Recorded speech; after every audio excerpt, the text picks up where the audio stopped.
welcome everybody to the monthly Town of Milton Board meeting. Today is July 26th. Time is 6:30. I'd like to get the meeting started with a pledge of allegiance. Councilman is acting. I pledge allegiance to the flag of the United States of America and to the republic for which it stands, one nation, under God, indivisible, with liberty and justice for all.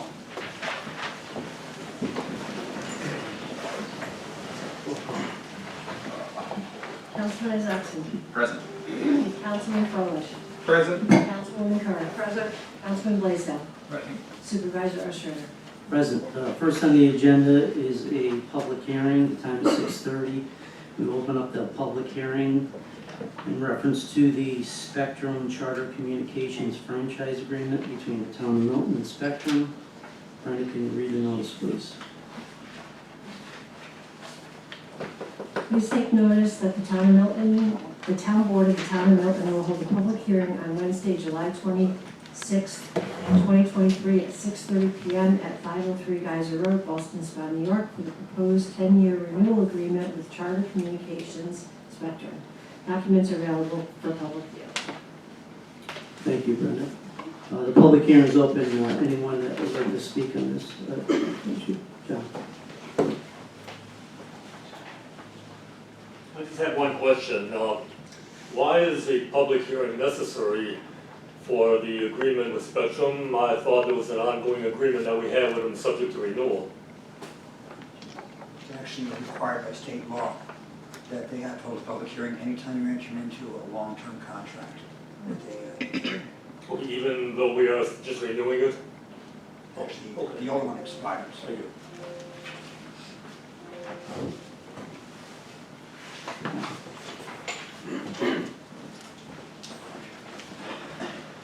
Good evening, and sorry I missed last month's meeting, but I enjoyed the grandkids. Couple things. I looked at the contract. I'm glad that we're going forward with it, and this is probably more to Jim than anybody else. I was just looking at it and thinking maybe we ought to have a second person or entity to notice. I'm pretty confident Supervisor Ostrander will be here until such time as he doesn't want to be here. But the notice will be sent to him, and I thought maybe whether it went to the town attorney or the town clerk as an alternate to have received that notice in case Supervisor Ostrander isn't here 9 years from now. So. Tom, that's a great point, because a couple of drafts came through that had the wrong names on there from prior people in town. So I just thought, I'm assuming he's going to be here. So, yeah. Does anybody know what our 4% amounts to annually?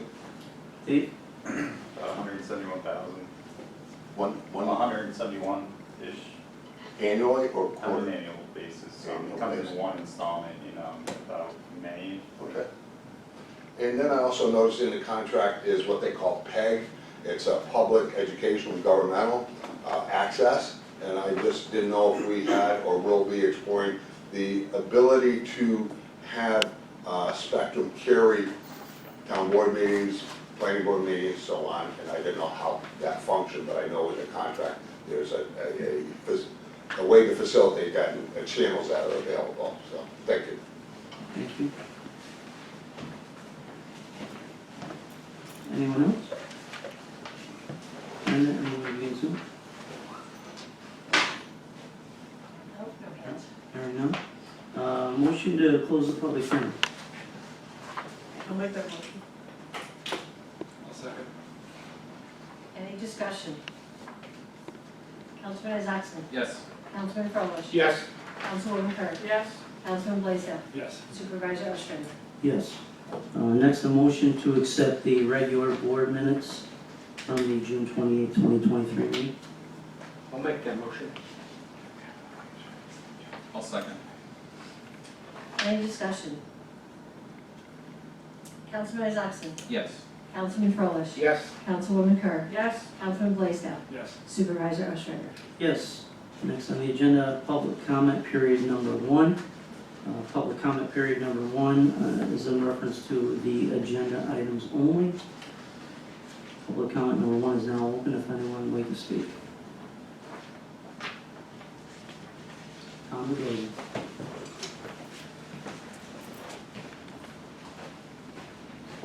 Thank you, and you probably realize I do look at all of your agenda and your attachments. One of the agenda items that will be here is a change order for the fuel island station. And I looked through it, and I have quite a bit of familiarity with contracts and so on. And one of the things that struck me is there's a change order that increases the project by 35%. And my question is, has the project grown? Was there something that was missed? I just didn't understand adding $100,000 to the contract. And we had an engineer, we had an architect, we had a building committee, and I thought I would ask for some explanation, as the shovel's not in the ground, and we've already got a contract change order that adds $100,000. Yeah, Tom, you can say that. So, the pad work and whatnot, we discussed it, and instead of having another company come in and do all the concrete work, we figured that Delmarco, since they know where all the pipes and everything need to go, that we would go with them to put the concrete in. And then the catwalk that would have to go above the tanks, that was not included. It was not required, but we felt that it'd be easier for them, something happened to the tank, for us to put a catwalk up. That was $36,000, and the concrete pad scope came out to $63,279. Once that's passed, I have the detailed billing. If you want to take a look at it, I'll definitely share it with you. Okay, I appreciate that, and I understand putting it under one contract, and there's far less finger pointing. Wasn't under mine, wasn't under yours, I get that. And the catwalk, I thought, was probably something that would be a requirement, and I hope it wasn't missed, but I don't know if it was not a requirement, but it's something that being added for safety and so on, and I do appreciate that. Well, the catwalk was on a discussion item. Highway originally didn't want the catwalk, but Delmarco did want the catwalk for their people from a liability thing. So that's how we ended up with it. Now, that one. Thank you, appreciate it. Thank you. Anyone else? Public comment number one. Anybody who's hearing none, public comment number one is now closed. Motion to continue the public hearing on the Caesar Brothers PDD until the August 23rd, 2023 meeting. I'll make that motion. Hopefully, in August we can make some progress in this. I'm hoping the planning board and the county planning board gets some information back to us, so we get a chance to review it, and we can go ahead and move on that in the next meeting. I'll second. Any discussion? Councilman Isakson? Yes. Councilman Crowlish? Yes. Councilwoman Kerr? Yes. Councilman Blaisdell? Yes. Supervisor Ostrander? Yes. Next, a presentation to the board by John Sanborn of Johnson Controls per recommendation of the Facilities Committee. Good evening. John, how are you? Good, thank you. How are you? Good, thank you. I'd like to share a short presentation.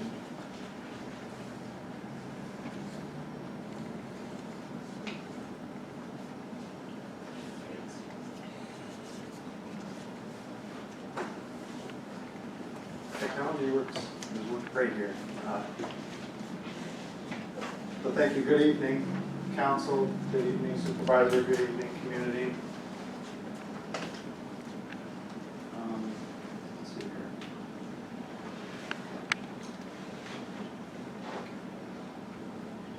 So my name is John Sanborn. I work for a company called Johnson Controls. We've met with the town over the past few months to learn about some of your infrastructure initiatives, some of your challenges, some of your operating costs, electrical costs, utility costs. We understand that the town has a lot of initiatives going on right now specific to water redistricting and your project at the new highway facility. I am part of the Johnson Controls Sustainable Infrastructure Team, and so we help towns and local governments, specifically on energy efficiency projects, sustainable infrastructure projects, to help reduce costs and operating and operating costs and upgrade your infrastructure. And so, really, when we look around the grid around the country and New York's electric grid, it's certainly evolving. There are price volatilities that we're seeing throughout the markets. There's demand constraints, and sustainability is imperative and is at the forefront to some of the challenges that the electric grid is facing. 58% of Fortune 500 CEOs said that they plan to achieve net zero greenhouse gas emissions by 2050 or sooner, and these numbers are rising. And New York is no different. There are state and local governments rising to the challenge. As it relates to New York, there's a New York Climate Act we have, which says that we're going to reduce economy-wide greenhouse gas emissions by 40% by 2030, and no less than 85% by 2050. So who are Johnson Controls? You may have heard of us. We're a large company, a Fortune 100 company. We're publicly traded. You may know us to be an HVAC company or a fire and security company, which is how we work currently with the town. But we also are the largest energy performance contractor with the largest market share. We work with communities all over New York State and have a good deal of experience in New York working with towns like yourself. So we have an upstate New York team. I'm part of the team, but we have an operations team, an engineering team. I'm part of the business development team, and a full construction management. So what we've learned about your infrastructure and some areas that we think are worth addressing. One would be an LED streetlight conversion. The town has 226 streetlights. It's roughly a $25,000 a year utility expense. These streetlights have not been upgraded to LED technology. Many towns and cities have gone this route. There are substantial savings in doing so.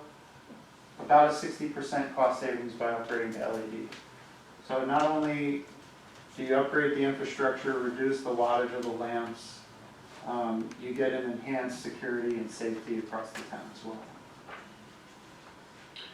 Just to give you an example, these are your quantities and description of existing lights.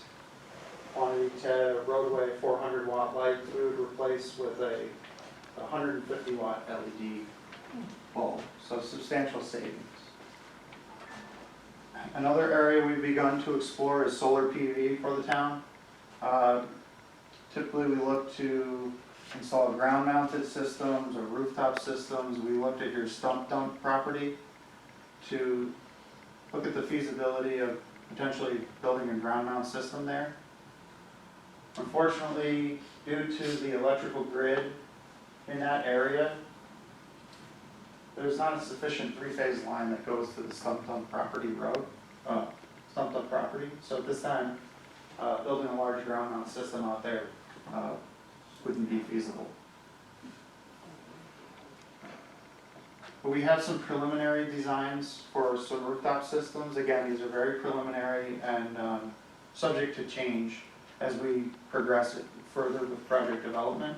These are just some initial ideas that we took a look at your facilities and made some preliminary designs. So a small system at the community center would save roughly $5,000 a year. Here at the town hall, a similar size system, but we understand these portions of the building will be demolished, so we only looked at what would be remaining. But really where a large system could be hosted would be at your new garage and cold storage facility.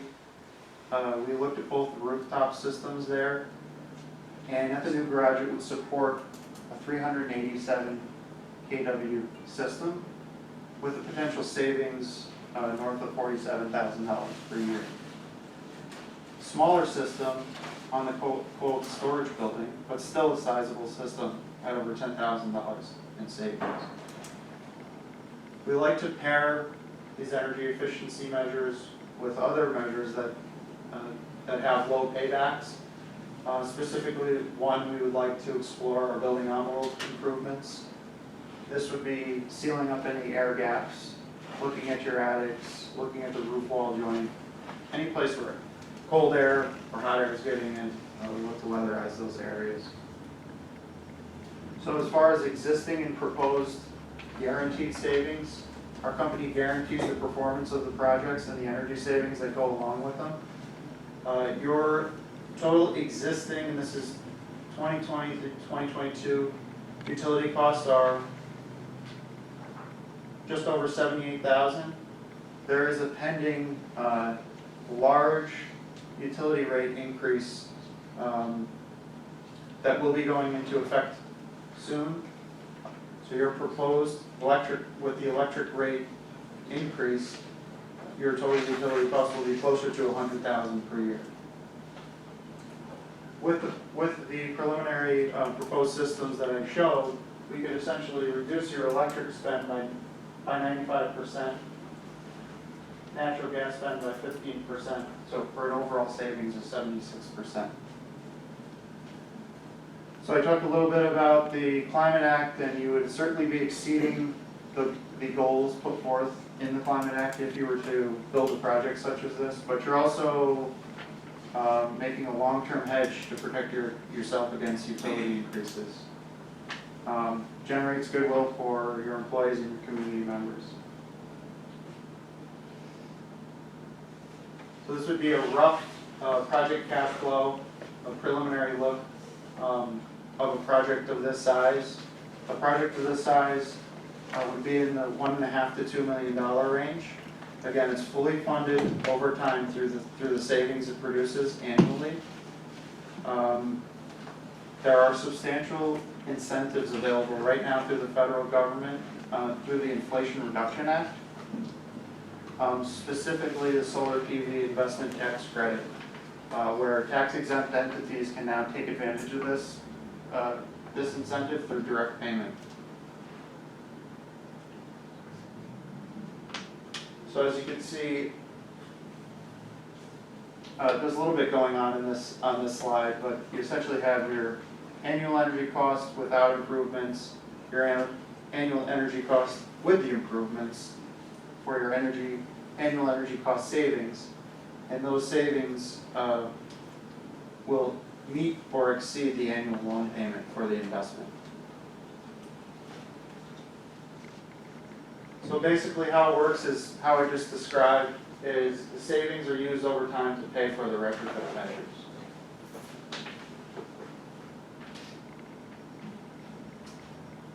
One of the beauties of energy performance contracting is that, different from a general obligation bond, which has a covenant to raise taxes, energy performance contracts are typically financed using what's called a TELP, or a tax-exempt lease purchase. And because the savings are paying for the loan over time, there's usually lighter documentation, shorter timing, lower legal fees, and it's frequently not considered toward your statutory debt limit.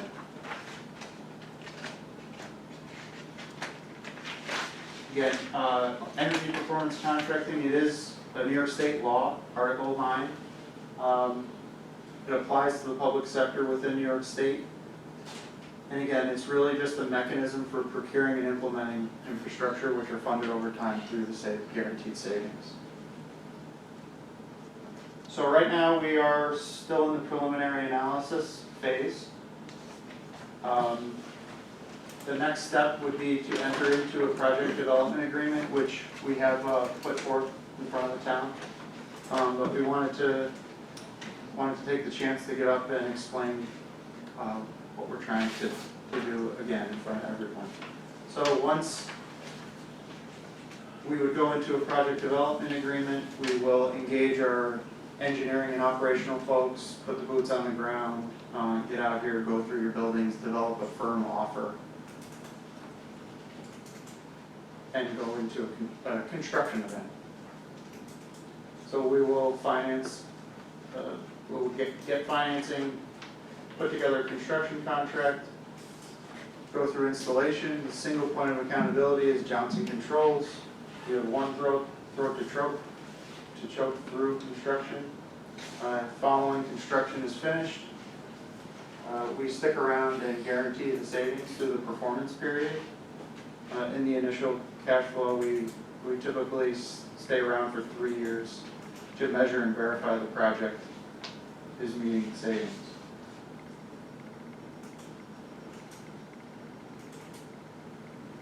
Lastly, we do participate in many cooperative purchasing contracts, so that is a vehicle that the town could use to procure Johnson Controls in a contract like this. And using the cooperative has many benefits including pricing has been pre-vetted. So we're happy to work with the town on any way they see fit. Thank you.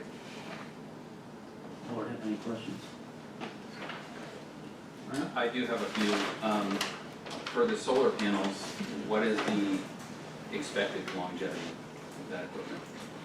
So the panels themselves have a 25-year warranty. They're expected to last longer than that. However, the electrical production will degrade over time. It's about 0.6% per year. So after 25 to 30 years, the efficiency will have gone down. So we expect at that point the infrastructure will be in place, but the technology will be so much more advanced that you would likely replace the panel at that point. Okay. So a follow-up question to that. Looking at your one slide, it looked like you had data up through year 20, if that's correct. If we were to go with the tax-exempt lease, I believe it said it's a 1-year lease initially with annual renewals after that. During those annual renewals, if we have issues with the panels or we find they've degraded significantly, is that covered, or is that an additional cost to the town since we're leasing? What would be covered are the manufacturer's warranty. So if Johnson Controls doesn't meet the savings, if for some reason the savings aren't being produced, JCI would be on the hook for making the town whole on the performance guarantee. But as far as the equipment itself, the town would be responsible for maintaining. And I have one other question, I don't know if Scott or maybe Jason. So the street lights, that was part of the discussion. Are we still in a position where a good portion of the street lights are currently supported by businesses and residents? Or has the town at any point taken that over? No, we still have a mix right now. Okay. So if we were to consider that, we would have to then engage the residents and business owners to see if they'd be interested. Theoretically, yes. Okay. All right. That's it. Thank you. Thank you. Thank you. I gave you a few minutes there.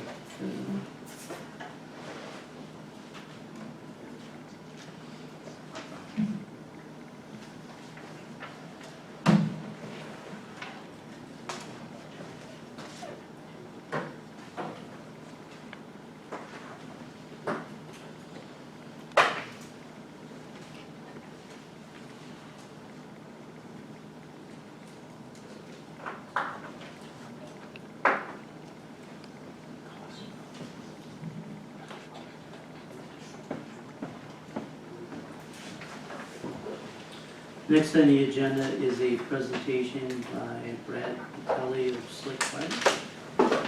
Good evening. Good evening. How are you? Well, thank you. And actually, Brad Talley is the CEO. He couldn't make it tonight. I'm Kevin Lynch, the Chief Operating Officer of Slick Fiber. Just want to talk a little bit about a project that we have going on in the town of Milton, give everybody an update on that, give you a little history on our company, who we are, and what we offer. So a quick background, Slick Fiber was born out of Nickelville Telephone Company.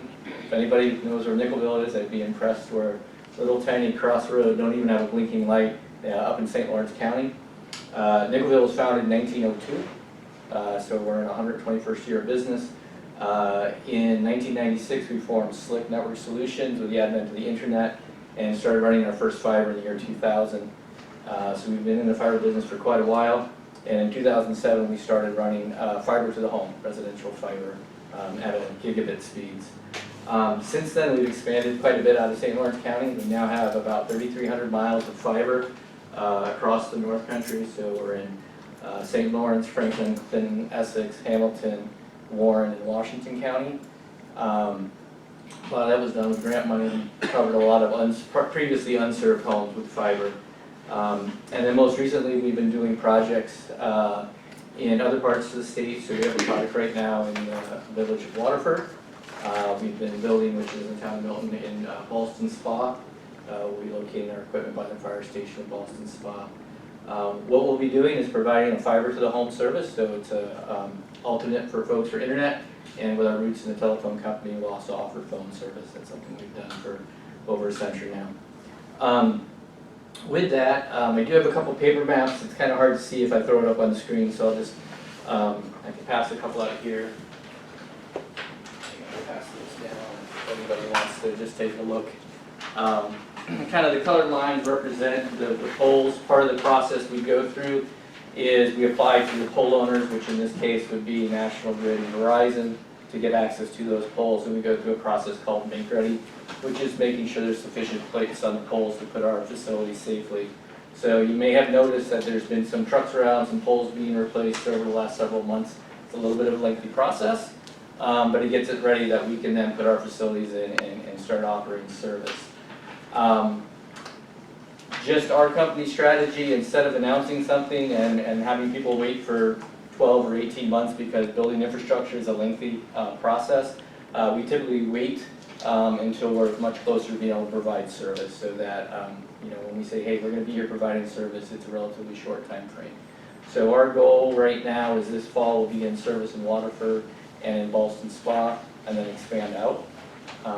At this point, we've applied for the poles in Milton. We're in that make ready process, so some of them are being replaced right now. Some of them are still negotiating with the pole owners on doing that. Additionally, I'll just mention there are certain areas of the community that have underground utilities. We have not started on that yet. That can be a fairly disruptive process, and so we want to be good neighbors and we want to make sure we're wanted before we barge in the door. So our goal is to get the aerial facilities up first, establish the services, and then as those communities desire a fiber product, we can go in if that's what the community is looking for. With that, again, a little bit just more about the company. We're locally based. We're based out of the North Country. Most of our employees come across the North Country. We have a all local customer service team. Right now we have about 20 customer service reps. Most of them work out of their home. Since COVID, we started working out of our home, and that actually worked well. And being an internet company, we figured that's something we ought to be able to do.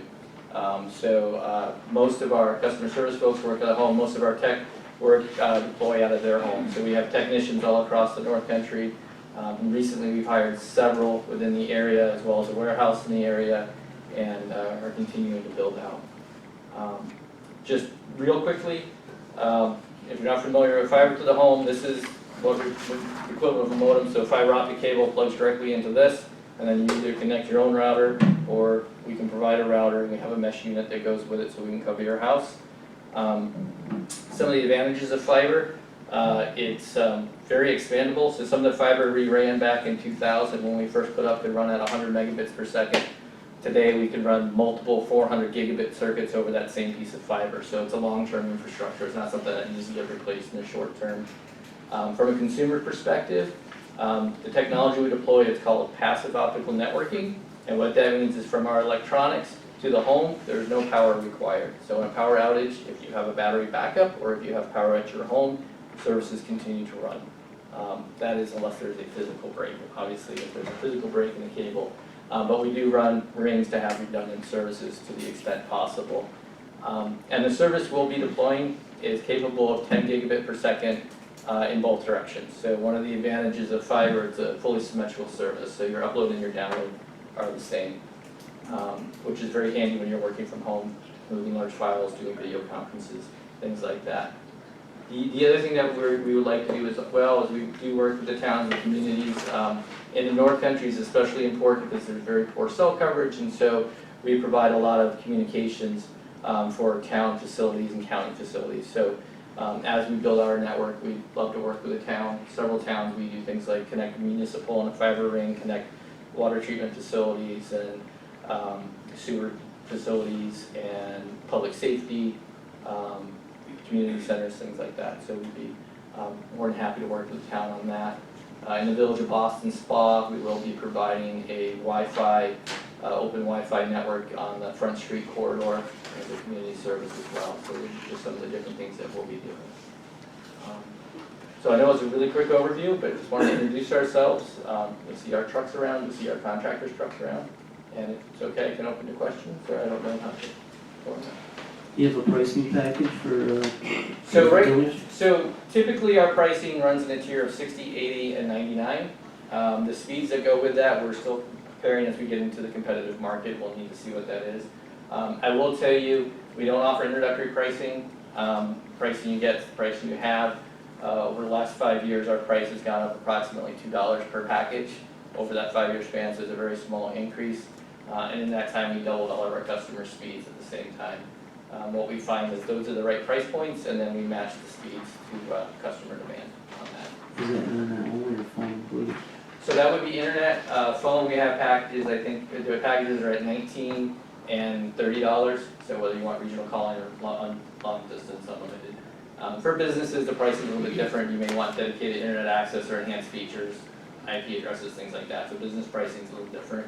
But we do break that into tiers. We have a small, medium business price, which is very analogous to the residential price, but with a better support, a faster support, I shouldn't say better, same support, but it's a 4-hour response as opposed to a 24-hour response for a business. And then we do enterprise pricing for government, education, medical, those type of things. So you said you were putting poles in the area here. Is there a certain area you're targeting out in the start? We are, if you look on the map I handed out, we're doing, yes, Boston Spot up. Right now, we're still evaluating the very northern and western part of the town, but that's just because we had to start somewhere. So right now, our goal is to cover the entire town to the extent that we can. There are some cases, as you get more rural, that the economics get challenging for fiber. Not just the cost of deploying it, but fiber is taxed based on cost of construction. Unlike our friends in the cable business, we pay property tax even when the facilities are on private property, so it does change the operating cost model for us a little bit. So when you start in the village, is that going to incorporate the whole entire village is going to have access to this? That's correct. That's correct. And then you'll build out from there, I assume. Correct, but actually, yeah, we'll build out and we'll be extending up into some of the other communities as well. And actually, the first part we built, if you look in the upper right of the map, it's actually in Saratoga Springs, but that's actually being constructed right now. We're running fiber on the poles within a strand. Out of curiosity, on your map, you got green dots, brown dots, tan dots. What does each mean? They all different stages. They're different stages of the process. So whether we've gotten a make-ready package back, which we know wouldn't work. Red dots are poles that need to be either replaced or the facilities need to be moved. Green dots mean it's licensed, which means we can attach our facility. So it's more of an internal. Now, the pole process. replacement, is that your cost or is that National Grid's cost? The majority of the time, it winds up being our cost. The way the rules work is if we are the reason the pole needs to be replaced, we pay for it. If the pole is already out of compliance, they need to bring it up to code. And if they can't bring it up to code, then it's on them to replace it before we attach. We've had some discussions with the state on that, on the fairness of that, because we pay the full cost of the pole, not the depreciated cost, but that's for another discussion. And my other question is, you run alongside your competitor? That is correct. So essentially, you'll have two lines, their lines and your lines? That's correct. So when we get into these underground situations, you do know underground right now. So We do underground, yes. We haven't done it here, but we have done underground. the portion you left out in the town is pretty much all underground. Correct. At this point, like I said, at this point, we don't want to go underground until we're established, people know us, and again, that needs to be a discussion with those individual communities. If people don't want us coming up and tearing up their lawns and putting in fiber, we don't want to be the people to do that. That's not our goal. Our goal is to be a good neighbor. If they say, hey, we really would like some competition and we're willing to put up with some construction to get there, then we'll do that. But that'll be a consultative process. And my concerning question is, how do we get you to run to the more rural areas? We will continue to do that. Again, a lot of it comes down to the economics, and we've worked with the state, we run some very rural areas right now. We built out most of Washington County, which is extremely rural. So we can do that, it really comes down to the economics of it. And so our goal will be to expand to those areas, but we'll have specific discussions on that. Ideally, we need about 20 to 30 homes a mile to really make it work. Some of those cases we have that. The other situation we can do is sometimes if there's a population center on the other side, then that can be a redundant route, and that's one of the ways we can do it.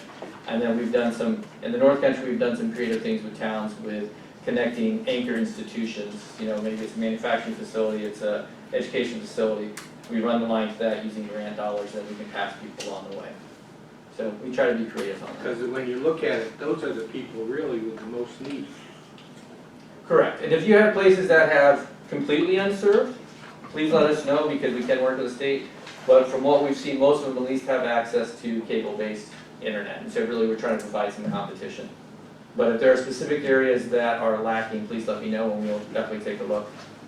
One other note is there is, up by Rock City Falls, there is a relocation project that National Grid's working on, moving their poles, I believe, out to the road. So that part of the project, there's about 300 poles that are on pause right now until they complete that move, and then we'll move our facilities on. Yeah, I thought there, up in Rock City was actually, they're running a subline. It may be, but I think they're in that process, they're moving poles, so Some, but not all. enough that it's a roadblock for us at this point. And when we look at, I know when we do like cell towers, and we require you to co-locate, I guess in my mind, if you're running underground, why can't we require you to co-locate with your competitor? Depending on the facilities that are there, I don't know for each community, if it's direct buried, there's really no way to co-locate. If it's in conduit, under FCC regulations, the conduit has to be made available on a non-discriminatory basis. So you will be. So if there's conduit there, we would apply to access to the conduit just like we apply to access to the pole, and we would pull our facilities into that conduit, if there's space. I guess what leverage does the town have to get you to do something? We want to be good partners, and so you can ask and we'll work with it. I mean, we have a history of doing that across the North Country. You know, I can give you some examples where we've worked with the Village of Saranac Lake. We built a 3-mile fiber ring to connect their municipal facilities. Essentially, they prepaid 10 years worth of service, and in doing that, we passed 300 homes and businesses, so it brought infrastructure and competition and lower rates to the town.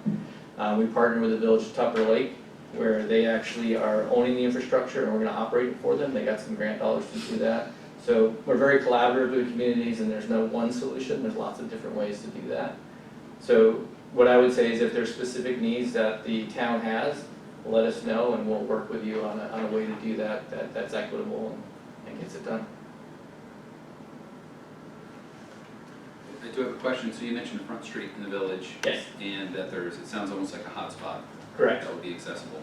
Correct. Is that something that the local government is paying for, or do the businesses in the area have to cover part of that cost? We're actually paying for that. So what we did in that case was we worked with the mayor to find a location where we can put our equipment cabinet. In exchange for that, as part of the long-term easement, we're going to provide that Wi-Fi corridor. So we'll probably have somewhere between 12 and 15 access points that all mesh together. The way we'll do that will be on during business hours. And usually it's a 1-hour timeout, so you can access it for an hour, then it'll time out, then you can access it again. Because really it's to kind of enhance what's happening in that quarter. It's not to replace residents living there for their internet, right? And one thing we've done, for example, in the village of Long Lake, we provide 5 access points at the town beach, at the dock, at the baseball field, at the pavilion. They have a tourism director, and so once you authenticate, the page goes to their tourism page, so this is what's happening in Long Lake today. For them, they found that's a community benefit. So there's lots of different ways we can do that. I'm thinking here, there is a lot of areas where there is no service whatsoever. You go 30 seconds down the road, there's nothing. So since this is our town center, and then you have parks here and trails, how wide of an area or how large of an area could you set up a mesh network? Yeah, depending on that, so we're working on right now with the village of Canton, where they've got probably a 3-acre park in the middle of town. We're actually putting antennas on their light poles, and that's gonna, and the main purpose for that is to have a farmer's market. And recently, the cell provider up there, it removed an antenna to do some work, and people were losing money at the farmer's market because it could be transactions. So working with the village, we put in a Wi-Fi mesh unit there, so the farmer's market, they can do their square payments or whatever. So those are the type of things that we would look at. You know, we can't do everything at no cost, but we can do some of that as part of being part of the community, and other things we can work with you and get an equitable a way to do that. But we do find it's, so I don't know if you have a farmer's market in town, but that's been a very popular thing, or for festivals, when you have, anytime you have vendors, being able to have a Wi-Fi network is very handy. Then just one other question, you mentioned potential phone service in the future, what type of service would you be looking to bring in? Okay. Cellular service? Right now, it would be landline service, so it's a fiber-based VoIP product for homes. We also, for businesses, can do full, we have, you know, full phone suites for, you know, multiple phones and automatic call directory and all those kind of things, so business services. We are looking into a mobile offering, but that's not something that we're prepared to talk about yet. Yep.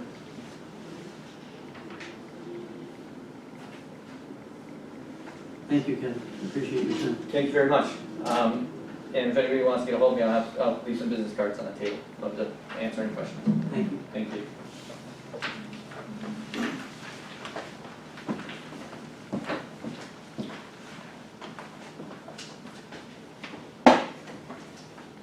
Next on the agenda is a presentation of the board regarding the planning board support engagement. Mary Beth from Delaware Engineering. Good evening, Mary Beth. Good evening, everyone. I'm Mary Beth from Delaware Engineering. I think most of you know me. Back in February, the board engaged with us to do some additional planning support to the planning board. And I'll just kind of run through what the purposes of that were. It was to help streamline the land use application intake, tracking, and disposition process. It was to assist in defining the roles and expectations for town staff and consultants. To ensure that the deliberations of the planning board are conducted as intended by applicable state law and town code. Provide public transparency through the application process, and clearly communicate the steps and efforts required of applicants engaged in the land use approval process. I know we actually have a couple of land use applicants here this evening, and one of the things in my experience that's really important is if you're a land developer, what you really want to know is what are the rules of the road, what do I need to do to get through the process, and how long it's going to take me. Those are incredibly valuable things. But in looking at the current land use process here in the town, a couple of observations come to mind. One is you have an enormous number of applications that come before your board, your planning board. Some of them are fairly simple and straightforward. They are, you know, a 2-lot subdivision or we're going to change the use of an existing building. It's pretty basic. Other ones are very large and very complex. And even some small ones are complicated either because of the configuration of land or some of code requirements or locations of intersections or those kinds of things. So it's complex. There's a lot happening. One of the things that really struck me in coming here, and we work with lots and lots of planning boards and zoning boards of appeals, is that when applications are coming in, there's a review being done to say, okay, our code says you need to give us 7 copies of a thing. So someone's looking and saying 7 copies came in. What is the next level of review isn't happening, and that's what's in the 7 copies. You know, so if the 7 copies were supposed to include a site plan and a demolition plan and a traffic plan and this plan and that plan, it's that next level of review. And what seems to be happening is that there's, because there's so much volume and things are coming in piecemeal, and I described this, I think, to Supervisor Ostrander, is it's like getting shot with buckshot. There's just a lot of stuff. It's really hard to organize, it's really hard for staff to organize and understand, it's hard for the planning board to organize and understand, and it's very hard for us to organize and understand. So we've helped a number of communities who are in a similar situation, and I regret that we have some draft guidance documents that we had prepared for the meeting that didn't end up on the website. I do have some extra copies if anybody wants them, I can hand them out later. This is kind of the beginning of a process, not the end, so know that you'll see these again, but I know the board has these. And essentially what we're recommending is that in the current land use application process could use a little bit of support. So a couple of things that we are recommending is a new application form that for people, this is what it looks like. It has some nice logo on it. It's really quite different than the current application form. A couple of things that really struck me when I first started working with the planning board is you get an application, you can't tell by looking at the application what the application is for. It says where the land is, but it doesn't tell you anything about the land use application itself. So this form is one that we've worked with other communities. Just really quick, we turn these into fillable forms, so they go on the website and people can actually fill them out, you know, rather than having to handwrite them or figure out how to turn them into PDFs that they can check. We make these fillable forms, which makes them super helpful and useful for folks. What's the type of review? You know, is it site plan, special use, subdivision?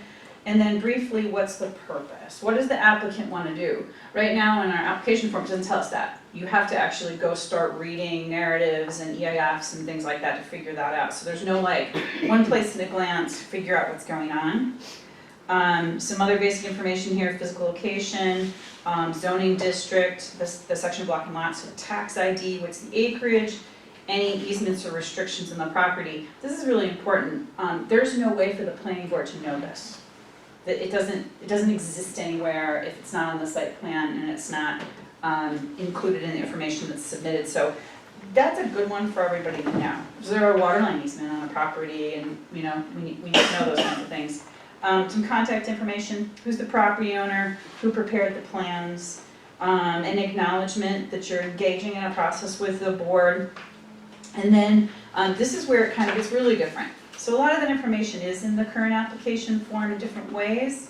One of the things that seems to be happening is we receive land use applications, but a lot of the really super fundamental information that's required in the code isn't there. And that puts everyone at a disadvantage in terms of understanding what's being proposed, and back to that question that developers ask, okay, what are the rules of the road, what do I need to do? So there's a checklist. And it's a different kind of checklist. Rather than being a, did you give me 7 copies of site plan, this is a checklist to help guide the applicant, not to every nitty-gritty little thing that's in the town's code, but to a lot of the highlights. So one thing is, an environmental assessment form is required with all applications. There's actually a live link here on this application so that an applicant could click it, take them to the state's website, and the live form is there, and they can go through and it helps them populate that form. It's much more efficient and easier for folks to handle. We have a lot of applicants that are represented by engineers or other folks, and usually a proxy form is required so that you don't have someone coming in and applying for land use approval that the underlying landowner is unaware of. So we do have and the town currently has this a proxy form. Here there's just a simple, you know, do you have a proxy form, is it attached, yes or no? Right now someone has to go through and find the actual sheet of paper. Application fees, are they paid? There's a discussion here regarding what are the requirements of the town of Milton's town code regarding site plan and special use. And what this form says is, you know, here's a list of, let's say, 20 things that need to be in an application for this application to be considered complete. And the request here is you have to say either it's included or it's not applicable. And this is super helpful, I think, for the applicant because it provides a guidance in terms of what is being requested, and for the planning board in terms of, is it here? Is it present? Is it coming later? Is there some reason that it's not here? That's extremely helpful, and then for us to help support the board in reviews, it's very, very helpful for us as well. And then the same thing, there's a discussion here at the bottom regarding the basics of a subdivision application. Again, it's not exhaustive. There's a reference to all the relevant sections of the town's code, and we can make those live so that they can be clicked through to get to E-code, which is where the town's code lives. Again, this is a tool to assist applicants and the planning board and consultants in evaluating application completeness. So it's a new form. It also includes the owner's proxy statement and then an interest disclosure, which I don't think you guys have baked into your application forms right now. We found that this is an important document to have. This is under Article 18, Section 809 of the New York State General Municipal Law, which describes whether there is any interest of any municipal employee in the project in any way. And we like to kind of have this as a clearinghouse statement in our documentation. So we have a new application form. Another form that we find extremely helpful to applicants, to the planning board, staff at the town, and the public and us is what we call a project overview form. And this is really tracking the project through the different steps that it has to go through. And as I think some of our folks in the audience and people who've been at planning board meetings can know, there are a lot of little steps, and it can be easy to lose track. And especially if we have an application that shows up and then the applicant learns some things that go away for 4, 5, 6 months to do some work, and they come back and everybody goes, oh, where was this in the process? Did we do seeker? Has it been referred to the county? Where is it going on? So applicant overview forms act as tracking forms for projects. So this helps us identify what's been done, what needs to be done in terms of the project. The idea here would be that for every project that comes in, there would be a staff person who would fill out an overview form. All of this material would be uploaded to the website for the public and everyone to understand where is the project in the process. There's a description of the project, its zoning, the acreage, the type of land use. There's a file for record of appearances. When has it been before the planning board? Where is it at in the process in terms of sketch plan, preliminary site plan, final site plan, any modifications, special permits, subdivisions, what's the nature of the utilities on the site? Is it private water, public water? What third-party approvals are required? Department of Health, Environmental Conservation, Transportation. These are all really important things for everyone to kind of really understand as we go through the process. Public hearings and referrals. Is the public hearing scheduled? When was it noticed? When was it opened? When was it closed? Did the project require referral to the county? When did that happen? Does it need to go before the zoning board of appeals for any kind of a variance? Are there technical reviews required? Not every project requires review of the town engineer or the attorney. So, you know, have those been engaged, and are they, you know, in the process? Is an escrow account established? If so, what date was it created? What's the amount? For the State Environmental Quality Review Act, what type of action is this? Are the forms there? What's been filled out? This ends up being, it's 2 sheets of paper that really tracks the life of a project. And it's extremely helpful. Again, I know it's come up in many meetings that I've seen and in many reviews is, well, where are we? Did we circulate for lead agency? That's the idea of this form. It tracks everything without you having to go back. If you spend some time with our planning board meeting minutes, you'll see they're 30 and 40 pages long. Going through a 40-page document to try to see if somebody said, oh yeah, we said we want to be lead agency, it's really great to have it all on one sheet of paper. Doesn't replace the work of the board, it supports the work of the board. And then together with these are some guidance documents. So one of them is guidance for applicants, which you already kind of have a guidance document for applicants. This sort of expands it a little bit. It's got general guidance about like when our application materials due. What can you expect from the completeness review process? How do technical reviews become engaged? What are your responsibilities there? There may be public hearings. An applicant may be required to send out notices, referrals to other agencies. Either the town may do those, the applicant may be requested to do those. So it's really just broad guidance. And then there is, to go with this, since this is new, there is guidance for the town staff as well. that goes along with this. So a couple of notes here. This is not changing anything that I'm aware of in the town's code. These are tools that they're intended to help the town planning board and staff and our staff work better with applicants, make the process more efficient, make the process easier for the public to understand and comprehend. Our recommendation is that now that we have done this initial work, we did interview staff, and I've been speaking with the planning board chair as we've been working on this, that we take these documents and we go, now that we have them drafted, we go work with the planning board chair, go through these with staff and say, where do you see these things being helpful? Where do you see them supporting you? Where would you like to see modifications? When we talked to staff about this, they were very much in favor of things that would help make the process more efficient. As I said, your planning board sees an enormous number of applications, a lot. There's been some discussion about should that drive towards adding another meeting in the month? Should that drive towards a different type of schedule? Agenda meetings and action board meetings, those kinds of things. I think fundamentally, if we can get our arms around the application materials, make sure the applications are really ready for prime time when they come to the planning board, that's going to help. And then once we kind of have a better intake and organization process happening, then some more informed decisions can be made about should we be changing the schedule of the planning board. Similar communities of your size, some do have multiple board meetings a month to help reduce the number of items that are on any one planning board agenda. Sometimes you'll have a dozen items. That's a lot to get through in an evening.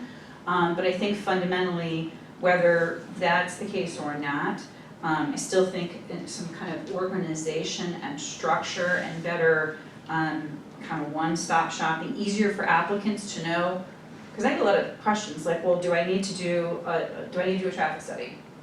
So if we had this, we could say, yep, it's right there, says you need to do a traffic study. So it kind of saves a little bit of time, saves a little bit of money, because I think in the development world, one of the hardest things for a developer to handle is sort of the churn.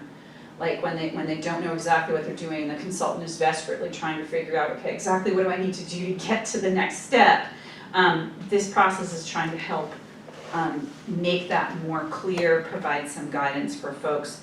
As I mentioned, this is kind of the beginning of this process. Our scope of work with you was to help as outsiders kind of looking in and saying, okay, where do we think some assistance can be provided to help make this process, given that you have a lot going on, make this process a little more efficient, and then kind of training can we provide both to staff here at the town who's engaged in this process from an administrative perspective, as well as for the planning board and possibly the zoning board to understand, there's a lot of stuff that's tough, like what's the relationship between opening a hearing and conducting seeker? What's the proper order of things when, we have all these timelines. Cesar Brothers PDD came up this evening. The town board can't act on it because the planning board's recommendation didn't come in time to get to the county planning board for their meeting. There's a lot of really big complexities going on here. So the idea of this is, again, not to change anything in your code, but really to provide some support, guidance, organization, and direction for applicants who, again, I think really at the end of the day just want to know, what do I need to do to go from nothing to an approval, and what are my steps, and I want them to be clear. I don't want to be tossed from one place to another or told, oh, you don't need a traffic study, and then 2 months later, guess what, you need a traffic study. So those kinds of things, and to provide some support to the town's staff, because I get a sense that there's a lot going on. It can be very frustrating to feel like you can't advance an application from one step to the next because there are things that are missing or things that just aren't there. So with that, are there questions?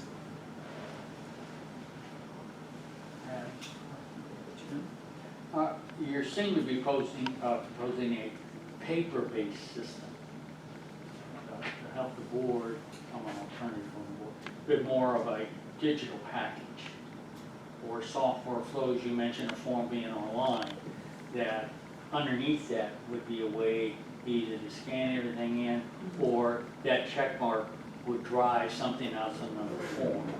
So you're describing paper-based, or you're suggesting that in the future you could go to a software-based That's a digital? great question. So right now, this is set up to paper. However, with many of our boards, where we're moving is almost entirely digital. Using, you guys already have a very robust, if you go on the website and you go to the planning board documents, everything's there. So to kind of move this more so that, right now what's happening is 7 copies of paper stuff are coming in. Most of the applicants and engineers who work in the town know the community and know all of the players, so PDFs are also coming in, that's how they get posted. So there isn't a lot of extra take a copy and scan it and put it up.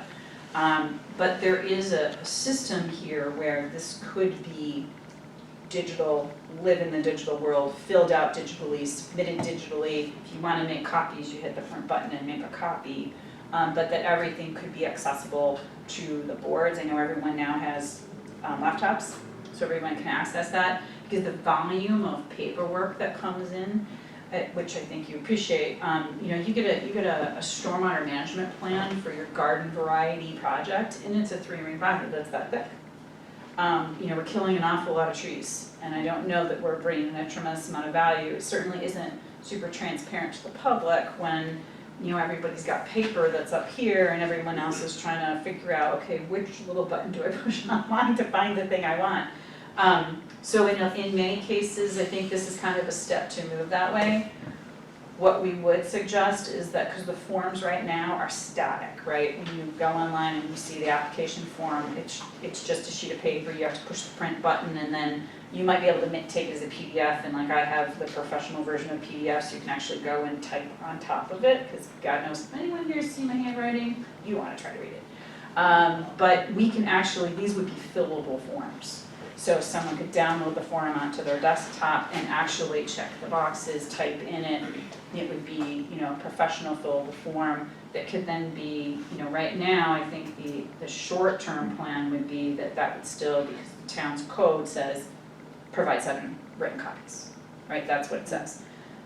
There may be some discussion to say, should we look at amending that code, that section of the town's code? So it doesn't say, give us 7 copies. It says, submit digitally and provide 1 signed original for the record, so that, because you still need signatures, right? So that you have that kind of thing. So this is a step. It's not fully going there yet, just kind of as a transition. But that's a great question. A lot of our boards are moving online. COVID has really pushed that, and what we found is it has increased transparency and public engagement because everything's available for everyone to see. Thank you. Quick question. Would something like this to go digitally, Mary Beth, would we do that as a standalone system, or would we incorporate it into the building department software you're using now? So that's a good question. So we've done it both ways. We have some communities who are using a similar type of software that you're using, and there is a way to take the data that gets put on these forms and actually dump it right into that system. So it populates that information in the building department's system, which is really, really nice. It's seamless, all the information is the same. You don't end up with, Joe filled this one out and Susie did that one, and it's not the same information, that kind of thing. That can absolutely be done. The way we've done it with others is that we create the fillable forms, and then we work with your software provider to make sure that there has to be this link between those two things, so that the data that goes in here gets pointed to the right slot in your software. The other way to do it is that it's just simply, the forms are online, when an application is submitted online, it's going to someone here, it's gonna go to the planning and zoning email address or whatever that is. When that person receives it, they then create a folder in just like you have right now, a folder on your website, and all of the information is in the folder. The difference being that the forms, once they're filled out by, say, the applicant, are locked on the website so that someone can't go in and change them, but the applicant would have the ability to say, I'm submitting a new form with revisions or changes, and that can be handled. So there's a couple different ways to do it. The technology is actually really right there and ready to go. So it's kind of when you guys are ready to transition to that, but right now your code says everything is paper. So that may be something you wanna look at. I know you talked about a comprehensive plan committee, you're maybe looking at some zoning modifications, something like kind of working towards a digital application process could be part of that.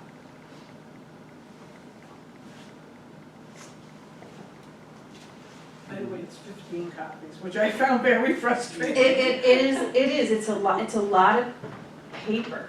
And also that the county apparently only accepts electronic at this point. The county is entirely electronic at this point, and we find that system is extremely user-friendly.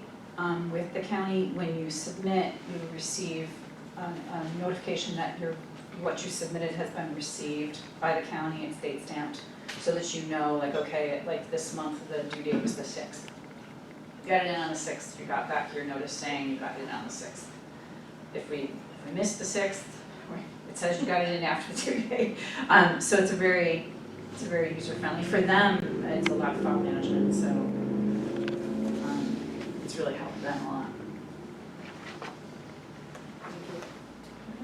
Thank you, Margaret. And like I say, if people want to see these, I do apologize, they should have been on the website, but we did not get that coordinated somehow.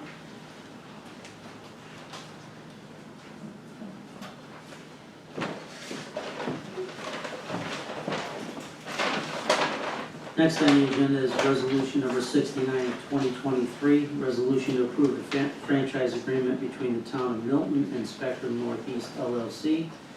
Whereas an application has been duly made to the town board of the town of Milton by Spectrum Northeast LLC, an indirect subsidiary of Charter Communications Incorporated, Charter, a limited liability company organized in existing and group standards under the laws of the state of Delaware, doing business at 2604 Seneca Avenue, Niagara Falls, New York 14305 for the approval of the non-exclusive renewal agreement for Charter's cable television franchise for 10 years commencing with the date of approval by the Public Service Commission, and resolved that the town board hereby confirms the acceptance of the franchise renewal agreement and authorize the town supervisor to enter into and execute a franchise agreement with Spectrum Northeast LLC, locally known as Charter Communications, a full and complete copy of which is attached here too. Now therefore be it resolved by the town board, town of Milton, motion for resolution 69. I'll make that motion. I'll second it. Any discussion? Councilman Isaacson. Yes. Councilman Frolich. Yes. Councilwoman Carr. Yes, Councilman Blaisdell. Yes. Supervisor Ostrander. Yes. Next, resolution number 70 of 2023, resolution approving a budgetary amendment contained in the schedule submitted by the town's comptroller, whereas the town board of town of Milton from time to time finds it necessary to make budgetary amendments within the budget year based on recommendations from the town comptroller. And now therefore be resolved, the town board hereby approves the budgetary amendments and transfers as described and set forth in the schedule provided and recommended by the town comptroller, which said schedules are attached hereto and made a part thereof, and authorizes the town comptroller to proceed with and make necessary budget adjustments as set forth therein. Now therefore be it resolved by the town board, town of Milton, motion for resolution number 70. I'll make that motion. Second. Any discussion? Councilman Isaacson. Yes. Councilman Frolich. Yes. Councilwoman Carr. yes, Councilman Blaisdell. Yes. Supervisor Ostrander. Yes, next, resolution number 71 of 2023, resolution to restrict $35,870 and revenue generated from the sale of surplus equipment to the Highway Equipment Reserve. Whereas the town comptroller recommends that $35,870 and revenue that was recently generated as a result of the sale of surplus town equipment be restricted to the Highway Equipment Reserve Fund to provide sufficient ample funding for equipment replacement. Now therefore be it resolved, the town board hereby authorize town comptroller to restrict the sum of $35,870 in revenue that was generated from the recent sale of the town-owned surplus equipment and place a said amount in the Highway Equipment Reserve Fund. Now therefore be it resolved by the town board, town of Milton, motion for resolution 71. I'll make that motion. I'll second. Any discussion? Councilman Isaacson. Yes. Councilman Frolich. Yes. Councilwoman Kerr. Yes. Councilman Blaisdell. Yes. Supervisor Ostrander. Yes, next resolution 72 of 2023, resolution to approve the contract change orders proposed by Elrem Dalrymple Company for the work on the Rollins Street Highway Facility fuel dispensing system, whereas town board was advised of certain additional work was recently discovered that needs to be done to finish and complete work for the fuel dispensing system located at Rollins Street Highway Garage Facility, which was not anticipated, not covered by the original contract entered into between the town and R.M. Dalrymple Company Incorporated, and resolved that the town board hereby directs the town supervisor to take whatever steps that are necessary to execute an agreement between the town of Milton and R.M. Dalrymple Company Incorporated for such improvements and work and any required change order documentation and or inspection documents which will be needed for necessary for the processing and completion of the change order, and to do all that is needed and required to pay all amounts owed under this agreement. Now therefore be it resolved by the town board, town of Milton, motion for resolution 72. I'll make that motion. Second. Any discussion? Councilman Isaacson. Yes. Councilman Frolich. Yes. Councilwoman Kerr. Yes. Councilman Blaisdell. Yes. Supervisor Ostrander. Yes, next resolution, number 73 of 2023, resolution to approve contract change order proposed by Benequista Brothers Construction for the work on the Rollins Street Highway Facility Cold Storage Building, whereas the town board was advised of certain additional work and recently discovered the needs to be done to finish and complete work on the cold storage building located at Rollins Street Highway Garage Facility, which was not anticipated nor covered by the original contract entered into between the town and Benequista Brothers Construction, and now therefore be resolved, the town board, after due consideration upon recommendation from the town building committee, town engineer and project architect, Delaware Engineering DPC, and town comptroller authorizes and awards the following change orders as set forth in the attachment A1A change order proposal form. Resolved that the town board hereby directs the town supervisor to take whatever steps that are necessary to execute an agreement between the town of Milton and Benequista Brothers Construction for such additional improvements and work and any required change in order documentation and inspection documentations which will be needed and necessary for the processing and completion of change orders, to do all that is needed and required and pay all amounts owed under this agreement. Now therefore be it resolved by the town board, town of Milton, motion for resolution number 73. I'll make that motion. Second. Any discussion? Just as a point of interest, the change order was for 4 ventilation louvers that were missed in the original building thing, so that's where that came from. Councilman Isaacson. Yes. Councilman Frolich. Yes. Councilwoman Kerr. Yes. Councilman Blaisdell. Yes. Supervisor Ostrander. Yes. Next, a motion to approve the advertisement of bid specs for the site work at the Rollins Street Highway Facility. I'll make that motion. I'll second. Any discussion? Councilman Isaacson. Yes. Councilman Frolich. Yes. Councilwoman Kerr. Yes. Councilman Blaisdell. Yes. Supervisor Ostrander. Yes, next, motion to approve Rebecca Greer to buy out 50 hours of vacation time. I'll make that motion.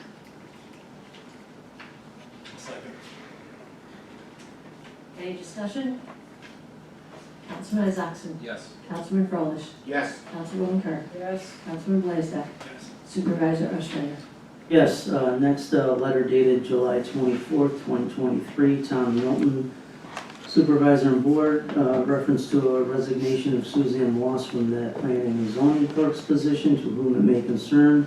As of today, July 24th, 2023, I'm officially giving notice to my position of the Planning and Zoning Clerk. My last day will be Friday, August 18th of 2023. I want to thank you for the opportunity you gave me to be the Planning and Zoning Clerk. I very much enjoyed it. I was offered a great opportunity to work full-time for another company with a step up in pay as well as responsibilities. Sincerely, Suzanne Moss. Motion to accept Suzanne Moss's resignation from the Planning and Zoning Clerk position. I'll make that motion. Second. Any discussion? Councilman Isaacson. Yes. Councilman Frolich. Yes. Councilwoman Kerr. Yes. Councilman Blaisdell. Yes. Supervisor Ostrander. Yes, next a motion to approve members of the Budget Committee to attend the New York State Government Finance Officers Association Northeast Summer Seminar of 2023 on August 11th of 2023 at the Fort William Henry Conference Center in Lake George at a maximum cost of $875. That would be for all the Budget Committee members to attend.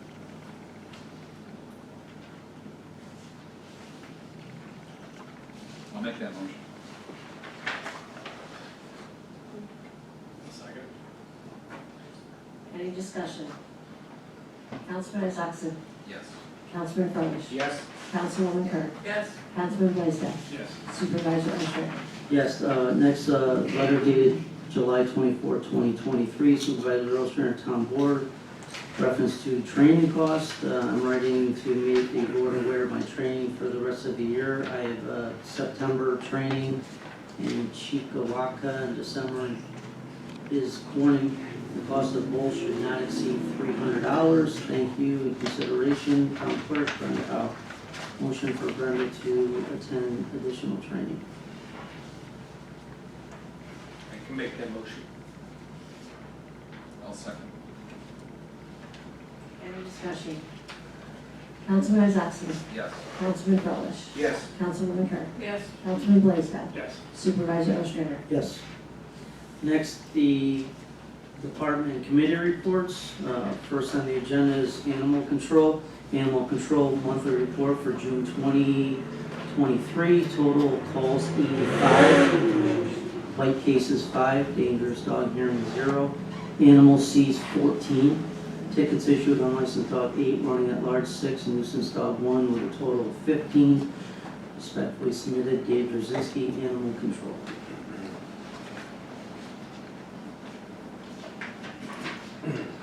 Next, the assessor's report, July 24, 2023. The assessor's office is working diligently to update photos for 2023. I continue to send postcards to residents prior to the date. Safety continues to be our top priority. Photos will be taken from the road as a first choice. We ask to allow the assessor's office to enter the driveway for safety reasons only. Our intent is to collect current photos for townwide use. Each of the field employees will be wearing a badge, carrying their business card, and will be driving the white Town of Milton car that is clearly marked. As always, please contact the assessor's office with any concerns. Respectfully submitted, Laura Orminski, Town of Milton Assessor. Next, the building department. Okay, dear Supervisor Ostrander and town board members, during the month of June, the building department managed 37 building permits, collected $6,619 in building permit fees, completed 149 construction inspections, fulfilled 29 fire safety inspections, responded to 27 code enforcement violations, a total of 15 certificates of occupancy were issued, along with 34 certificates of compliance. Received $2,000 in planning board fees and $28,000 in parks and rec fees. Thank you, John. Next, buildings and grounds. Buildings and grounds, June 2023. During the month of June, I painted the exterior of Town Hall, sporting sheds at Burgess Kimball Park, and 3 of the highway department sheds. I also repaired the overhead door of one of the sheds, installed new lightings in the storage room at Susan Lyle Park, put up shelving in the building department. I've also been working with Parks and Grounds with mowing, weed whacking at the Town Parks and Community Center. Respectfully submitted, Mark Bureau Maintenance Supervisor. Thank you, Bart. Next, Comptroller's financial reporting package was issued to the town board and is made available for public inspection at our town website. Next, economic development, John.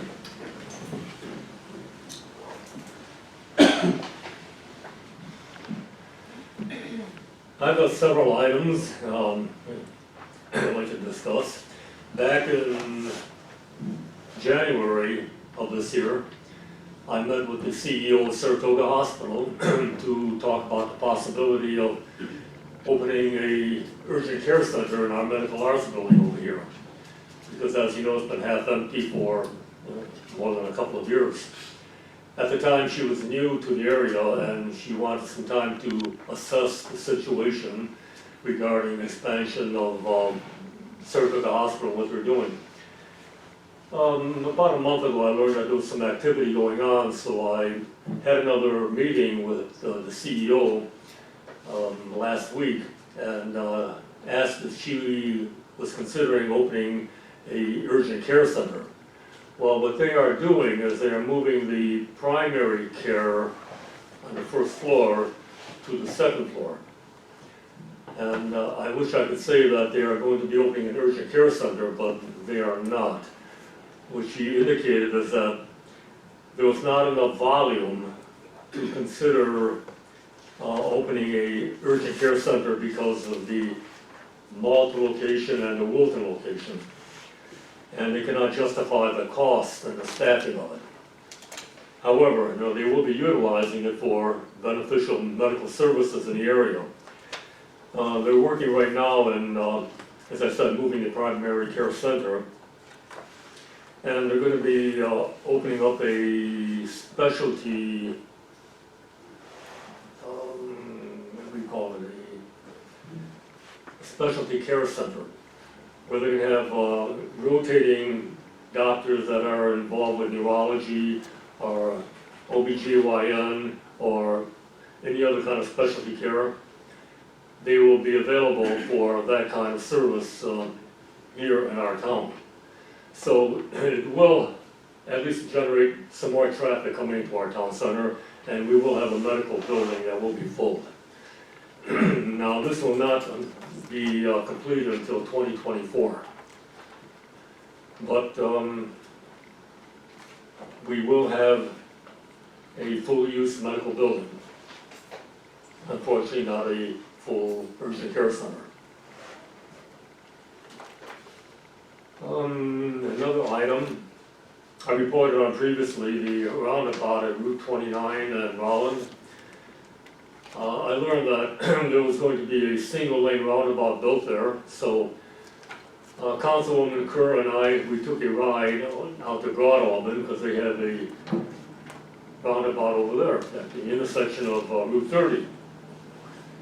And it doesn't generate nearly, the kind of traffic that we generate over here, but it's something of a hybrid roundabout where they have 1 and 2 lanes in there. So I thought it was kind of interesting. So I corresponded with the design supervisor at New York State DOT and set forth an argument for a 2-lane roundabout, particularly in view of the large project, Samuscott project that's going to be built here. And he responded. I'll read the response. He indicated,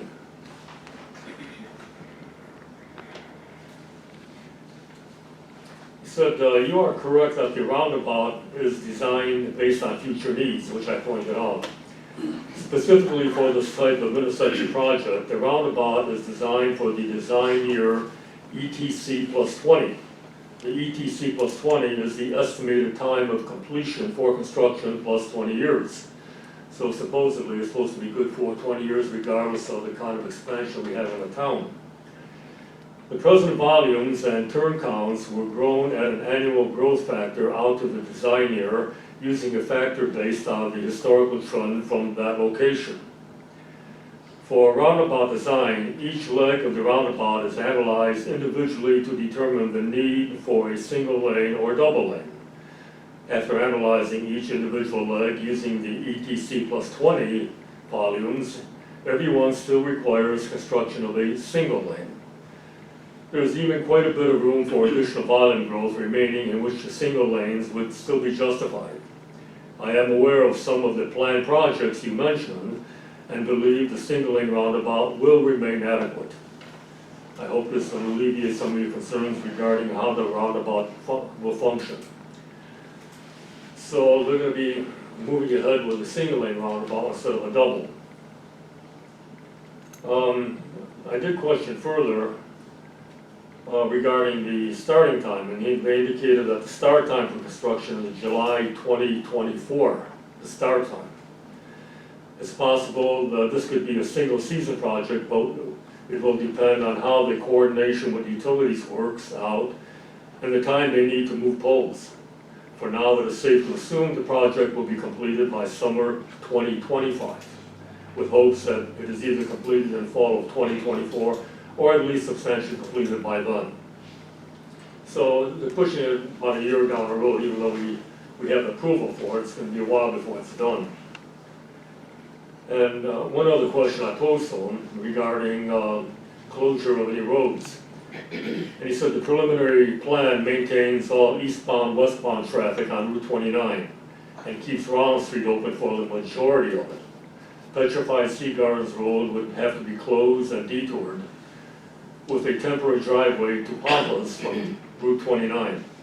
Rollins would likely need 1 week on closure to complete the tie and work there. So when they start working on it, we know it's going to be a single lane. All traffic's going to be able to flow through, except one weekend that they're going to close Rollins Street. And what I'd recommend is putting that on Facebook so the residents would, know what's happening.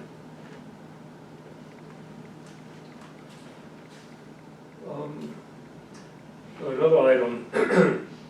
Currently, Verizon has been doing work in marking Rollins Hollow East, and Rollins Hollow 2 for installation of the Fios cable. And I live in Rollins Hollow, the original one, and my lawn was marked with flags and everything, and suddenly one day all the flags are pulled out. And a few neighbors asked me what was going on. I said, I had no idea. So I made a few phone calls and got to the right people and found out that they are currently, at least in Rollins Hollow, the original Rollins Hollow, they're going to be coming back in and remarking and doing the underground installation of the underground conduit work. They are doing that right now in Rollins Hollow East. They're putting in the conduit work right now. But the installation in Rollins Hollow East, even though they're going to have the conduit work in, and the original Rollins Hollow will have the conduit work done, and I think Rollins Hollow 2 also. The actual cable will not be installed until next year because, according to what they told me, the Fios, they have a capacity problem. So they cannot put everybody online with it. So again, we're going to wait until 2024. It seems that everything is being pushed to 2024. So again, I would put this on our Facebook so the residents, at least in the Rollins Hollow area, will be aware of the fact that even though they're doing the work, the Fios is not going to be available. And one other thing. As everybody knows, Clifton Park opened their Chick-fil-A, which we'd love to have over here. So I went down to the grand opening, and I did manage to make contact with some of the corporate people. And I did get the Saratoga business report that I gave you last month. I got that in their hand anyway. So they know that we are interested. That's it. Thanks, John. Next, Highway Department. John? Okay, July monthly report. The Highway Department has finished road construction on Birchwood Lane, Birchwood Court, and Pinewood Lane. This work included improvements in the drainage systems and replacement of the damaged culvert pipes. We are now starting road construction on Oak Lane, Berkshire Drive, and Stockbridge Court. The Highway Department spring cleanup ended May 15th. Town residents can bring their lawn debris to the transfer station located at 503 Geyser Road. Transfer station hours are Monday through Thursday, 6 a.m. to 4:30 p.m., Saturdays 8 a.m. to 1 p.m. It is closed on holiday weekends. There is no regular pickup of lawn debris until fall pickup begins October 15th. Thanks, John. Next is Stony Mike. Hello, Mike Companion, Town Historian. I have a few things I want to report for this month. I received a Kesserling report dated May 5th, 2023 from David A. Delwinkle, Program Manager, Environmental Health and Safety Department. The report was filed in the vault downstairs. On behalf of the War of Mexico Time Capsule Committee, I request a donation of $500 toward the cost of unsealing the time capsule located under the War of Mexico Monument in Balsas Valley Cemetery, and erecting a new time capsule and granite marker commemorating the service of veterans of the War of Mexico, and putting on a program open to the public to dedicate the same on October 22nd, 2023. All are welcome to attend. As a member of the committee, I want to thank Supervisor Ostrander and the board for their support in granting this donation. I researched and wrote a brief history of the Len Berube property on Route 29 in Stone Church Road, which Mr. Berube will be turning over to the town as a forever wild area, which town residents will eventually be able to make use of. Councilwoman Carr and I visited this stomping ground, the former Boy Haven Boy Scout camp, to inform the director, Laura Kriegel, and staff that the site will be receiving the Town of Milton Heritage Award for 2023 this September, which they were very excited about. This was in recognition of their renovation of the Frink House, originally built in 1820. Laura was kind enough to give us a tour and show us some documents relating to the history of the house, which was found during the restoration. On July 25th, yesterday, right? Yes, 25th yesterday. I took part in a program sponsored by the Saratoga County 250th Committee at Browns Beach and Saratoga Lake as a way to get people of the county and our community thinking about the Revolutionary War anniversary. A speaker talked about the Battle of Bennington, which actually took place in New York. I am also, my reenacting group served as a color guard for the event, as well as set up a display of tools and weapons and did demonstrations of loading and firing the cannon and muskets, which I found out yesterday was not well received by some of the residents of Saratoga Lake.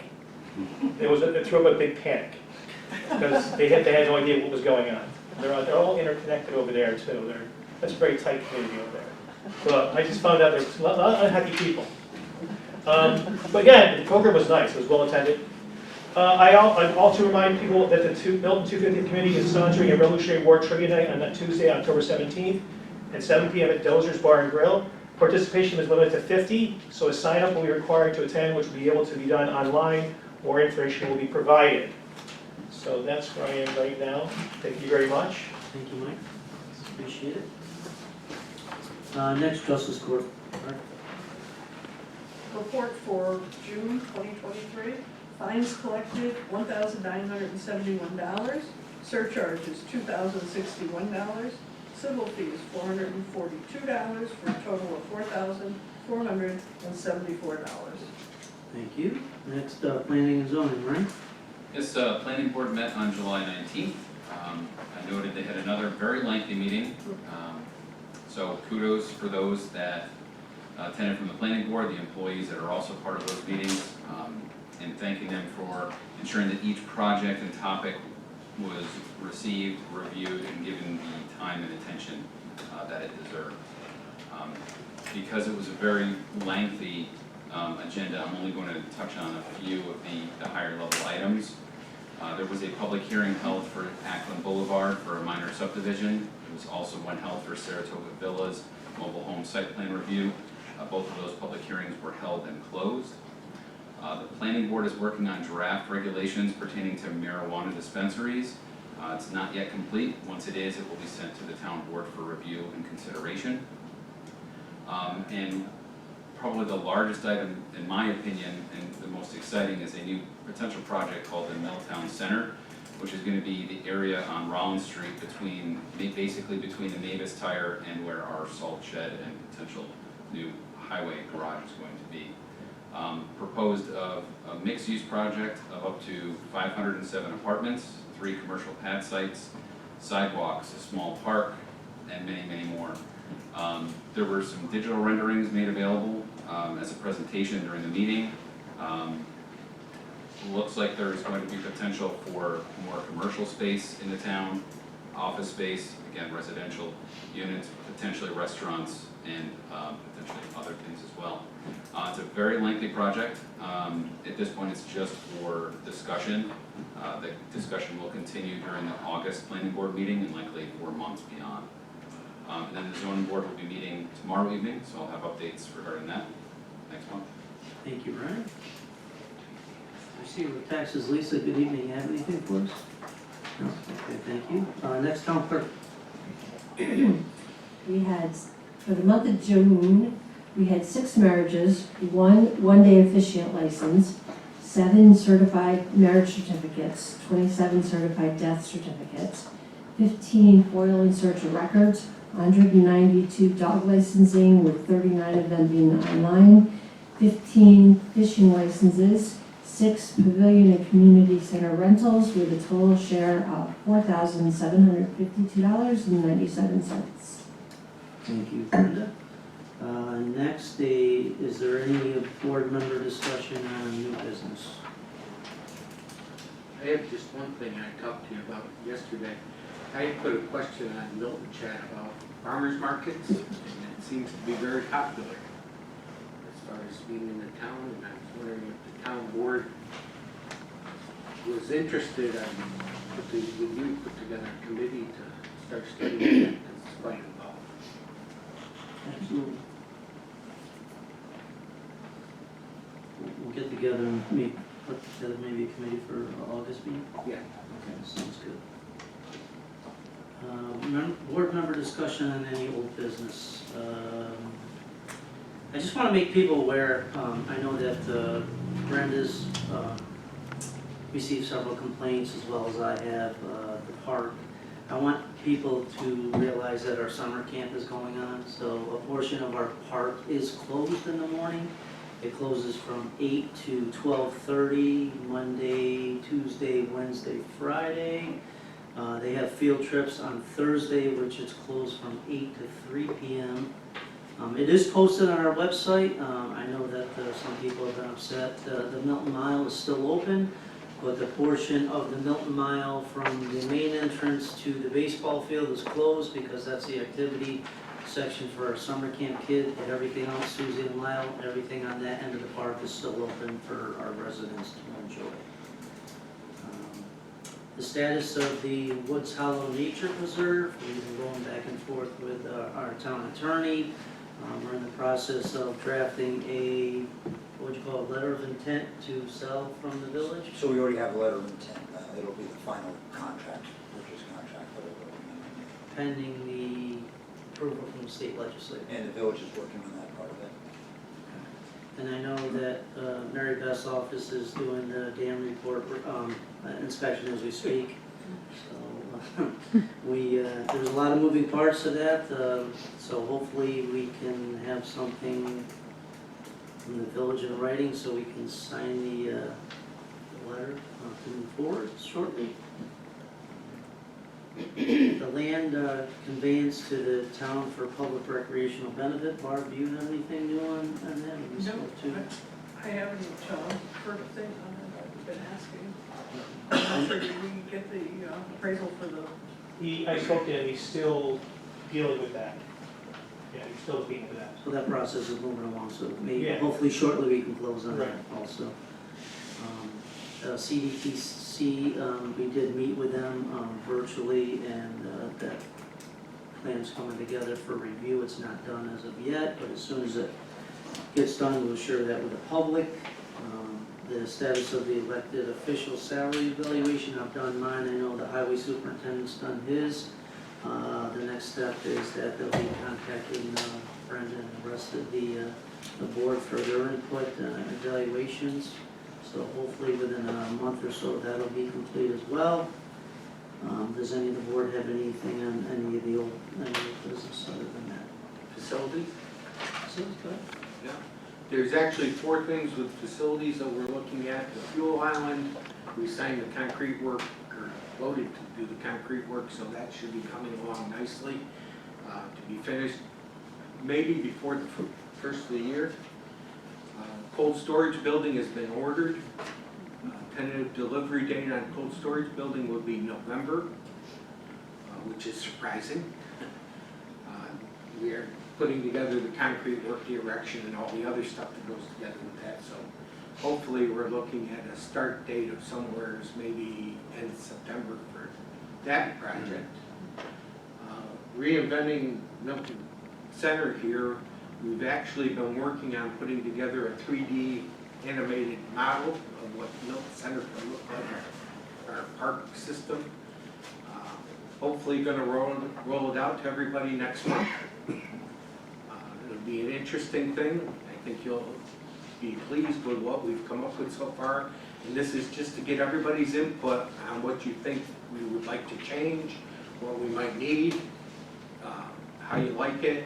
It isn't something we're going to do right away, but at the same token, this is our vision of what it can be as we go down the road.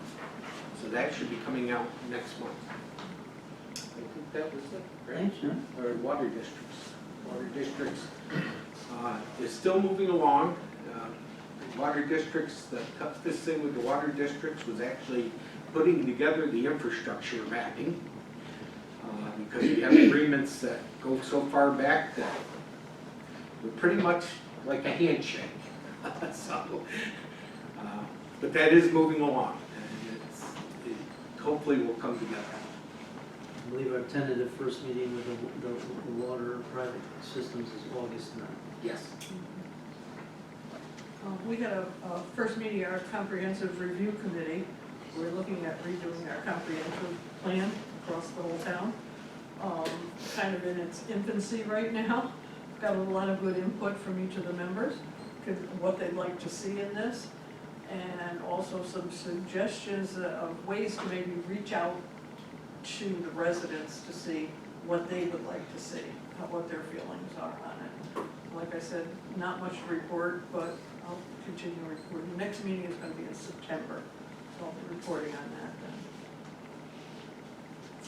Anyone else? Hearing none, public comment number 2 on any other town business. Anybody for, yes?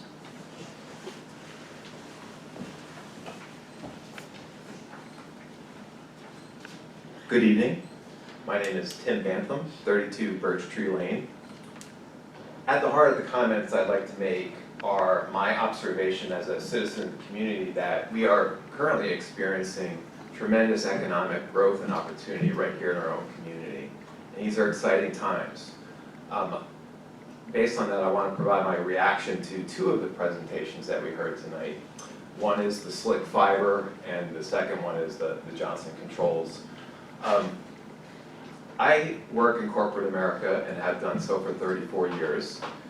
But the definition of corporate America is no longer putting on my suit and tie and driving to the office.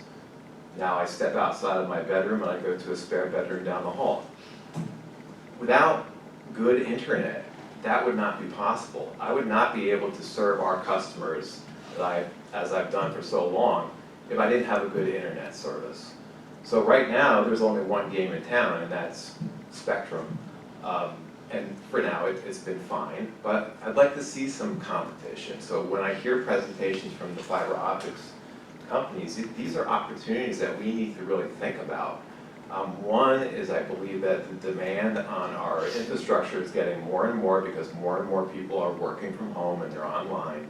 So these are all positive things when we have someone come to our board meeting and talk about these opportunities for us. The other thing I'd like to talk about, react to, is the Johnson's Control presentation. Along with the opportunity that we have, and we've got a lot of positive development. We've reimagined Milton. We've enhanced our green space. We've put charging stations in the parking lot. There's a lot of positive things. We've got our highway building going on down the road in the near future.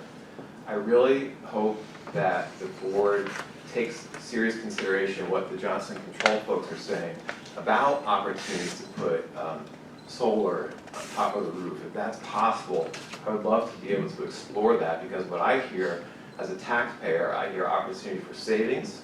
I also hear opportunity for a long-term vision of how do we do what we can as citizens to protect the environment. So I really hope, I don't know what happens next after the presentation, but I really hope that there's continuous conversation about these things. Thank you very much. Thanks, Tim. Anyone else? Tim, by the way, we gave out the fishing trophy Oh, on Saturday. oh, okay. The little boy with smiles. Oh, yeah, that's great. It was great. Awesome. Anyone else public comment? Brenda via Zoom? Hearing none, public comment number 2 is now closed. We will be going into executive session this evening for the employment of a particular individual or individuals, and we would ask Mary Beth from Delaware Engineering to join us, please. Motion to go into executive session. Second? Any discussion? Councilman Oxley. Yes. Councilman Frolich. Yes. Councilwoman Kerr. Yes. Councilman Blaisdell. Yes. Supervisor Ostrander. Yes.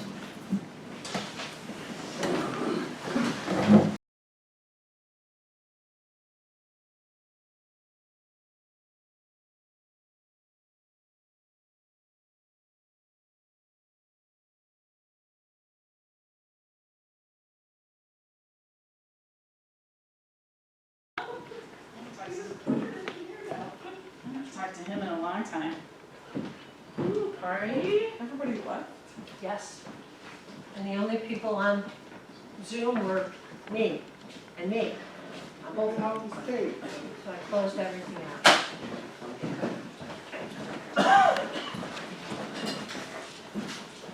Hey, Vlad. Hey, Vlad, he's hanging out with Jason. What's up with that, Scott? You didn't release it. Judy released it, so we're good. Oh, okay, Judy, all right. Not me. Need a motion for that? Yeah, Jennifer coming up. So moved. They're off. Ryan made the motion. Motion to come out of executive session made by Ryan. Second. Any discussion? Councilman Oxley. Yes. Councilman Frolich. Yes. Councilwoman Kerr. Yes. Councilman Blaisdell. Yes. Supervisor Ostrander. Yes, nothing else come before the board. Motion for an adjournment. We'll make that motion. Second? Any discussion? Councilman Oxley. Yes. Councilman Frolich. Yes. Councilwoman Kerr. Yes. Councilman Blaisdell. Yes. Supervisor Ostrander. Yes. Goodbye. Thanks, Mary Beth. Thank you for your You're time. welcome. You're welcome.